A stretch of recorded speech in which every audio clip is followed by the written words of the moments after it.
Madam कहीं तो के हमसे प्यार वार करी थे ना।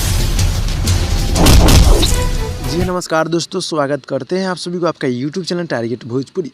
जी बता दूं कि भोजपुरी की हिट मशीन खेसारी लाल यादव जी का एक बहुत ही बड़ा मूवी आप सबके बीच आ रहा है। जी हाँ दोस्तों, जिस मूवी का नाम है रंग दे वे शांति। जी हाँ दोस्तों, जो कि मूवी बहुत ही हाई लेवल का है, जो कि SRK म्यूजिक वाले भाई ने एक प्रमोशन पोस्टर लॉन्च कर दिया, जो कि मतलब ये फिल्म भाई बहुत ही गजब यानी कि देशभक्ति फिल्म है, जो कि खेसारी जी का है। फिल्म बहुत ही गजब, जिस तरह सनी देओल के गदर 2 आया था फिल्म, उसी तरह की फिल्म बना है। जी हाँ दोस्तों, यानी कि रंग दे बसंती फिल्म बहुत ही गजब, बहुत ही हाई लेवल का है। जी हाँ दोस्तों, हमारे निर्माता रोशन सिंह जी है, बहुत ही गजब, बहुत ही हाई लेवल का फिल्म है।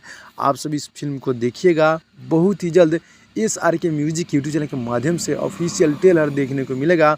अब इसके बारे में क्या क्या होता है आगे हम लोग सब आदमी मिल के देखते हैं। जी हाँ दोस्तों, तो रंग दे बसंती फिल्म का आप लोग वेट कीजिए, अनाउंसमेंट हो रहा है, बहुत सारा मतलब पोस्टर निकल के आ रहा है और बहुत ही जल्द इसका ऑफिशियल ट्रेलर और कब ये हॉल में लगने वाला है मैं आप लोग के बीच में बता दूंगा। जी हाँ दोस्तों, तो फाइनली दोस्तों यही मतलब अपडेट था। अच्छा लगा तो लाइक कीजिएगा। मिलते हैं अगली वीडियो में, तब तक के लिए धन्यवाद।